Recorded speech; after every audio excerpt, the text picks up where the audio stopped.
अमेरिकी राष्ट्रपति Donald Trump आखिर ईरान के साथ बातचीत करने के लिए गिड़गिड़ा क्यों रहे हैं? आखिर वो क्यों कह रहे हैं कि ईरान मेरे साथ बातचीत करना चाहता है, मगर ईरान के बड़े नेता अली लारिजानी ने स्पष्ट कर दिया है कि ट्रंप के लिए अमेरिका फर्स्ट नहीं, इजराइल फर्स्ट है और न्यूक्लियर मुद्दे पर अमेरिका से बातचीत करने का कोई सवाल ही नहीं पैदा होता। समानांतर तौर पर यहां भारत में आपको यह जानकर हैरानी होगी कि अब तक, जी हां, अब तक प्रधानमंत्री नरेंद्र मोदी ने सुप्रीम लीडर खामेनी की मौत पर एक बयान नहीं दिया। सबसे बड़ी बात, वो अब तक यूएई के राष्ट्रपति को फोन कर चुके हैं। वायर की इस खबर के मुताबिक वो इजरायली प्रधानमंत्री बेंजामिन नेतन्याहू से बात कर चुके हैं, मगर अब तक उन्होंने सुप्रीम लीडर खामेनी की मौत पर एक बयान नहीं दिया। मैं सीधे प्रधानमंत्री नरेंद्र मोदी से एक सवाल पूछना चाहता हूं, आप इतिहास के किस छोर में खड़े होना चाहते हैं? जब इस दौर का इतिहास लिखा जाएगा तो क्या यह इतिहास लिखा जाएगा कि भारत जो है वो दो अत्याचारियों, दो दबंगों के साथ खड़ा था? मैं समझना चाहता हूं, ट्रंप लगातार भारत का अपमान करते रहते हैं, चाहे ट्रेड डील हो, चाहे ऑपरेशन सिंदूर हो, और अब भी खामेनी को नाजायज तरीके से मौत के घाट उतार दिया गया। ईरान पर एक नाजायज युद्ध छेड़ा गया है, फिर भी भारत खामोश है। इससे ज्यादा शर्मनाक बात कुछ नहीं हो सकती और मैं इसकी गंभीर चर्चा करने वाला हूं। और सुप्रीम लीडर खामेनी की मौत पर प्रधानमंत्री नरेंद्र मोदी की खामोशी पर कांग्रेस ने करारा प्रहार किया है। कांग्रेस का कहना है, इतिहास इसे कभी नहीं भूलेगा। मोदी इस्राएली संसद नेसेट में खड़े होकर हंस रहे थे, एक ऐसे नकली अवार्ड को स्वीकार कर रहे थे जो असल में था ही नहीं, और अपने दोस्त और युद्ध अपराधी बेंजामिन नेतन्याहू के प्रति बिना शर्त वफादारी जता रहे थे। उसी दौरान कहा जा रहा है कि इस्राएल ने उनकी यात्रा को ढाल की तरह इस्तेमाल करते हुए ईरान के सुप्रीम लीडर, दुनिया भर के करोड़ों शिया मुसलमानों के आध्यात्मिक मार्गदर्शक और भारत के दोस्त इमाम खामेनी की हत्या की योजना बनाई। और अब मोदी में इतनी भी नैतिक हिम्मत नहीं है कि उस हमले की निंदा कर सकें जिसने पश्चिम एशिया और पूरी दुनिया को अंधेरे में धकेल दिया है।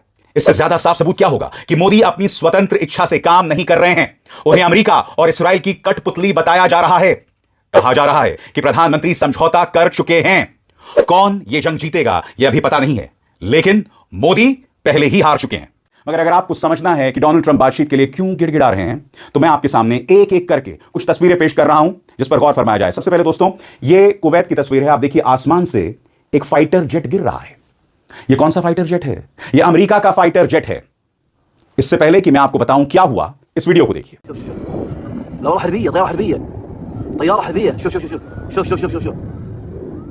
क्या आप जानते हैं इस तरह के कई फाइटर जेट्स इस वक्त कुवैती आसमान में ऊपर से नीचे गिर रहे हैं, और ये सब अमेरिकन फाइटर जेट्स हैं जिन्हें ईरान निशाना बना रहा है। अब मैं आपको या आपसे मिलवाना चाहता हूं उन 3 अमेरिकन फाइटर पायलट से जो बच गए। ये देखिए, ये 2 पुरुष फाइटर पायलट्स हैं और एक महिला फाइटर पायलट है, और ये लोग कुवैत के आसमान से नीचे गिर गए। ईरान ने मिसाइल दागी, वो मिसाइल इन फाइटर जेट्स को लगी और वो नीचे गिर गए। अब तक 3 अमेरिकी सैनिक आधिकारिक तौर पर मारे जा चुके हैं ईरानी मिसाइल हमले में।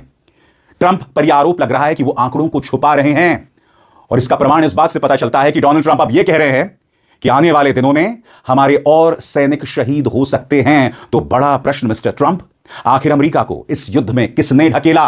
आखिर क्यों आपने ईरान पर प्रहार किया जबकि ईरान तमाम शर्तों को पूरी कर रहा था? आज विदेश मंत्री अब्बास अराक्ची कह रहे हैं कि हम जंग नहीं लड़ना चाहते थे, हम हमले नहीं कर रहे हैं। आप जंग हमारे दरवाजे पर लेकर आए, आपने हमारे सुप्रीम लीडर को मौत के घाट उतार दिया। इसके बाद आप हमसे क्या उम्मीद कर रहे हैं? सुनिए, डोनाल्ड ट्रंप, वो डरा हुआ डोनाल्ड ट्रंप जिनके दाएं हाथ को नहीं पता कि उनका बायां हाथ क्या कह रहा है, इस व्यक्ति को कोई अंदाजा नहीं है। सुनिए। Earlier today, CENTCOM shared the news that 3 U.S. military service members have been killed in action. As one nation, we grieve for the true American patriots who have made the ultimate sacrifice for our nation, even as we continue the righteous mission for which they gave their lives. We pray for the full recovery of the wounded and send our immense love and eternal gratitude to the families of the fallen. And sadly, there will likely be more. Before it ends, that's the way it is. Likely be more, but we'll do everything possible where that won't be the case. But America will avenge their deaths and deliver the most punishing blow to the terrorists who have waged war against basically civilization. They have waged war against civilization itself. और दोस्तों, इस खबर को देखिए। The Atlantic को phone पर Donald Trump ने कहा कि ईरान मुझसे बातचीत करना चाहता है और मैं ईरान से बात करने को तैयार हूं। मगर बड़ा प्रश्न, क्या ईरान आपसे बात करने को तैयार है? आपकी स्क्रीन पर दोस्तों यह है अली लारिजानी, ईरान के इस वक्त के सबसे बड़े नेता, और मैं आपको बतलाना चाहता हूं अली लारिजानी ने अमेरिका पर किस तरह से प्रहार किया। उनका बयान गौर फरमाएं। वो कहते हैं, ट्रंप ने अपने ख्याली पुलाव वाली सोच में पूरे इलाके को अशांति में झोंक दिया है और अब उन्हें अमेरिकी सैनिकों के और ज्यादा हताहत होने की चिंता सता रही है। उन्होंने अपने भ्रमित रवैये से अपने ही बनाए नारे अमेरिका फर्स्ट को इजराइल फर्स्ट में बदल दिया है और इजराइल की ताकत की भूख के लिए अमेरिकी सैनिकों को कुर्बान कर दिया। और अब नई नई कहानियां गढ़कर वो फिर से अपनी पर्सनालिटी कल्ट की कीमत अमेरिकी सैनिकों और उनके परिवारों से वसूल रहे हैं। आज ईरान की जनता अपनी रक्षा कर रही है। ईरान की सशस्त्र सेनाओं ने हमला नहीं शुरू किया और यही बात अब्बास अरागची कह रहे हैं। एक अमेरिकी चैनल में उनसे कहा गया कि आप अमेरिकी बेसिस पर हमला क्यों कर रहे हैं, तो अब्बास अरागची ने कहा यह युद्ध हमने शुरू नहीं किया, यह युद्ध आपने शुरू किया था। सुनिए अब्बास अरागची क्या कह रहे हैं। Is a negotiated settlement with the United States still possible? Well, you answered this question. We negotiated with the United States twice in the past 12 months, and in both cases, they attacked us in the middle of negotiation. And that has become a very bitter experience for us.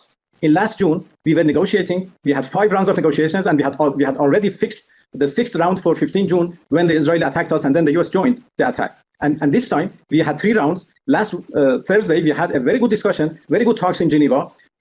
Both Iranian and the US delegation were happy at the end of 7 hours of negotiations. And I can go into the details of what we agreed and how a deal was at our reach. And when we concluded, the Omani foreign minister, who was the impartial intermediator between us, he concluded by saying in his post that we made significant progress this time. We were able to come to a good understanding. दोस्तों मैं आपको बतला रहा हूं कि किस तरह से इस वक्त मिडिल ईस्ट में अमेरिकन एसेट्स जो हैं उन पर प्रहार हो रहे हैं। ये देखिए कुवैत की खबर है। कुवैत में जो अमेरिकी एम्बेसी है वहां पर यह सलाह, ये दिशा निर्देश जारी किए गए हैं कि आप कुवैत में अमेरिकी एम्बेसी मत पहुंचिए क्योंकि वहां पर हमला हो सकता है। कुवैत पर लगातार हमले हो रहे हैं। सबसे बड़ी बात, न सिर्फ अमेरिकी बेसिस पर हमले हो रहे हैं बल्कि खाड़ी देश जो अमेरिका का साथ दे रहे हैं उन पर भी हमले हो रहे हैं। और आगे बढ़ने से पहले एक जरूरी संदेश, मेरे कार्यक्रमों के लिए आप नोटिफिकेशन का इंतजार मत कीजिए, मेरे चैनल में जाइए और खुद जाकर कार्यक्रम देखिए और रहिए अपडेटेड। और खबरें ये आ रही हैं कि कुवैत में अमेरिकी एम्बेसी पर भी हमला हुआ है। अब मैं आपको एक और वीडियो दिखाना चाहता हूं दोस्तों आप जानते हैं सऊदी अरब के आरामको की जो सबसे बड़ी तेल रिफाइनरी है रास तानुरो, वहां देखिए आग लग गई है। ईरानी मिसाइल का हमला होता है। एक दूसरी थ्योरी जो ये कही जा रही है कि हो सकता है कि ईरानी ड्रोन का कोई टुकड़ा जो है वो उनकी तेल रिफाइनरी पर गिरा, मगर आप जानते हैं जिस पैमाने पर यह आग दिखाई दे रही है उससे इस बात का अंदाजा हो रहा है कि यहां पर क्या हो रहा है। अब आपके जहन में सवाल होगा कि आखिर ईरान सऊदी अरब या खाड़ी देशों की तेल रिफाइनरीज पर हमला क्यों कर रहा है। तो मैं आपको याद दिलाना चाहूंगा, इसी मंच पर मैंने आपको खबर बताई थी कि सऊदी अरब के जो शासक हैं मोहम्मद बिन सलमान, ईरान पर हमला करने से पहले वो लगातार ट्रंप से फोन पर बातचीत कर रहे थे और लगातार उनसे गुजारिश कर रहे थे कि ईरान पर हमला किया जाए, हमला किया जाए, हमला किया जाए। कहने को इसमें 2 खिलाड़ी हैं, यानी अमेरिका और इस्राइल, मगर सऊदी अरब का भी एक अहम किरदार है। और सबसे बड़ी बात, तमाम गल्फ कंट्रीज क्या कह रहे हैं कि हम अपनी जमीन जो है वो अमेरिका को नहीं देंगे। तो अब मैं आपको एक वीडियो दिखाना चाहता हूं जो अमेरिकी सेंट्रल कमांड ने जारी किया है। यहां पर आप इस वीडियो में देखिए, यह वीडियो अमेरिकी सेंट्रल कमांड का है और यह कहीं ना कहीं मरुस्थल से मिसाइल फायर की जा रही है। बड़ा प्रश्न, क्या यह मिसाइल अमेरिकी जमीन से फायर की जा रही है? यह मिसाइल समुद्र से फायर नहीं की जा रही है, यह मिसाइल जमीन से फायर की जा रही है। इसका मतलब क्या हुआ? किसी खाड़ी देश ने अपनी जमीन दी अमेरिका को और उस जमीन से यह मिसाइल ईरान पर फायर की जा रही है। इसका मतलब क्या हुआ? तमाम जो खाड़ी देश कह रहे थे कि हम अपनी जमीन को नहीं देंगे, वो पूरी तरह से गलत था, वो झूठा था। अब यहां पर एक बातचीत चल रही है और यहां सऊदी अरब का एक शख्स कह रहा है कि अमेरिका ने हमें अकेला छोड़ दिया, अमेरिका का ध्यान सिर्फ इस्राइल पर है। तो मैं आपसे पूछना चाहता हूं, आप क्या उम्मीद कर रहे थे? ट्रंप जो है अपने अलावा किसके बारे में सोचते हैं? और यह पूरी लड़ाई कहीं ना कहीं इस्राइल के कहने पर शुरू की गई है। यहां पर सऊदी अरब का एक शख्स गिड़गिड़ा रहा है, रो रहा है कि हमें ट्रंप ने अकेला छोड़ दिया। 30 सेकंड सुनिए, हालांकि वो क्या कह रहे हैं मुझे समझ नहीं आ रहा है, मगर 30 सेकंड का लुत्फ उठाइए।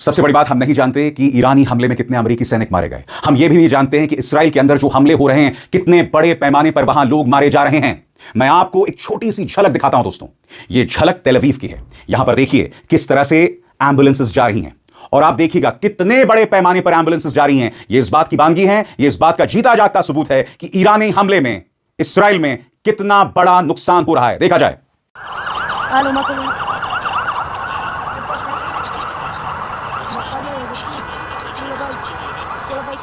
इस वक्त ईरान जो कहर बरपा रहा है उसका असर दिख रहा है। दोस्तों, पहले खबर आती कि फ्रांस अपने एक एयरक्राफ्ट कैरियर जिसका नाम है चार्ल्स डिगॉल एयरक्राफ्ट कैरियर, उसे बाल्टिक सी से पूर्वी मेडिटेरेनियन सी भेज रहा है।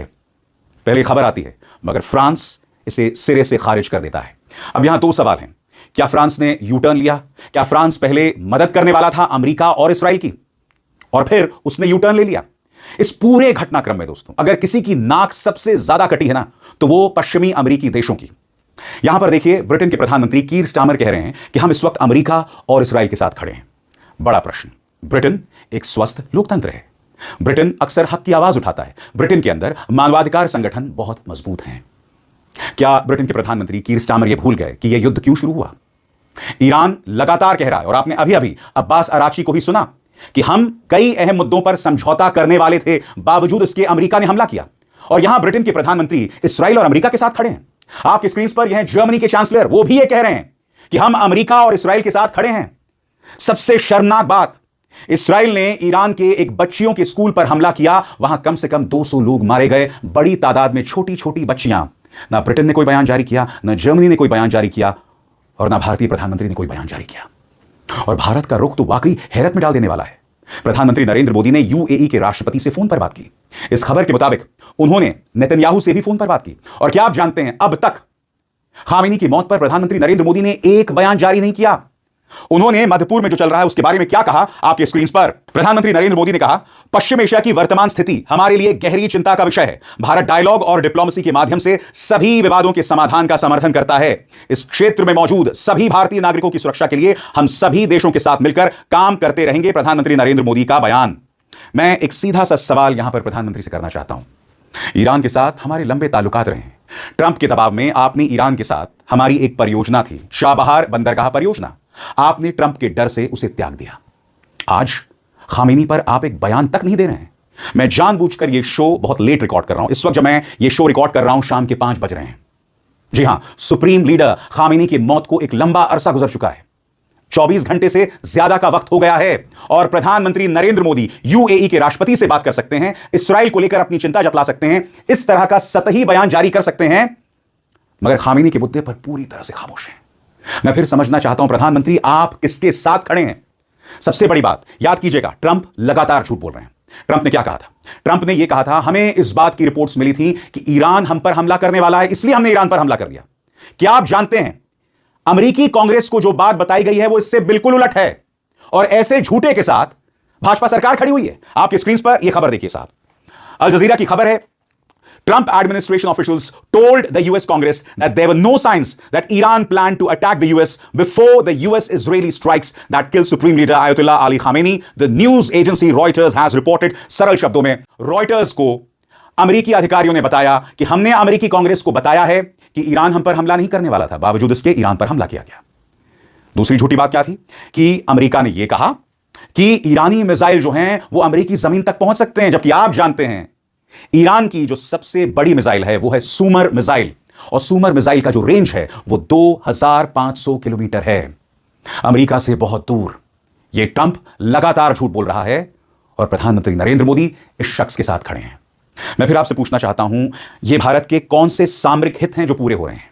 हम इतिहास में कैसे देश के तौर पर याद रखे जाएंगे? ईरान में जिन 200 बच्चियों की बलि इस्राएली अटैक ने ले ली है, इस्राएल ने जानबूझकर एक स्कूल पर हमला किया जहां छोटी छोटी बच्चियां पढ़ रही थीं, उस पर भी भारत सरकार की तरफ से, विदेश मंत्रालय की तरफ से कोई बयान सामने नहीं आया है। इससे ज्यादा शर्मनाक बात कुछ नहीं हो सकती। मैं नहीं जानता हूं कि जब तक ये कार्यक्रम आएगा तब तक भारत सरकार अपनी तरफ से कोई बयान जारी करती है या नहीं, मगर जो हो रहा है वो निहायत ही शर्मनाक है। मैं उम्मीद करता हूं कि ये सरकार नींद से जागेगी, अपनी कुंभकर्णी नींद से जागेगी, और खामेनी के मुद्दे पर बयान जारी करेगी, क्योंकि न सिर्फ ईरान में बल्कि मध्य पूर्व में बहुत बड़ी तादाद में भारतीय बसे हुए हैं। यह मत भूलिए कि आज पाकिस्तान बेशक अमेरिका और इस्राएल के साथ खड़ा है, मगर पाकिस्तान के अंदर जो जनता है वो ईरान के पक्ष में समर्थन कर रही है। प्रधानमंत्री, आप इतिहास में किस शख्स के तौर पर याद रखे जाना चाहते हैं? इस दौर में, जब इस दौर का इतिहास लिखा जाएगा, तो आप खुद को कहां देखते हैं?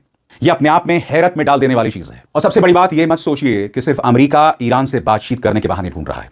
इस खबर पर गौर कीजिए। इस खबर के मुताबिक इस्राएल भी ईरान के राष्ट्रपति मसूद पेज़ेश्कियां से बात करना चाहता है। बकौल इस्राइल, इस खबर के मुताबिक हमने अब तक मसूद पेज़ेश्कियां को इसलिए नहीं मारा क्योंकि वो नरमपंथी हैं और उनसे बातचीत की जा सकती है। सबसे बड़ी बात, हम ये भी जानते हैं कि IRGC अभी वजूद में है, इस्लामिक रेवोल्यूशनरी गार्ड कोर वजूद में बना हुआ है।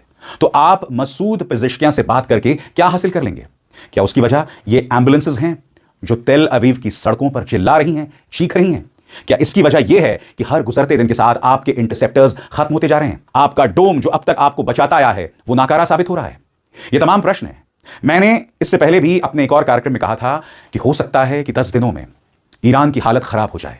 हो सकता है कि यह जंग ईरान हार जाए, मगर वो झुक नहीं रहा है। और क्यों? क्योंकि बकौल ईरान इस जंग की शुरुआत हमने नहीं की थी।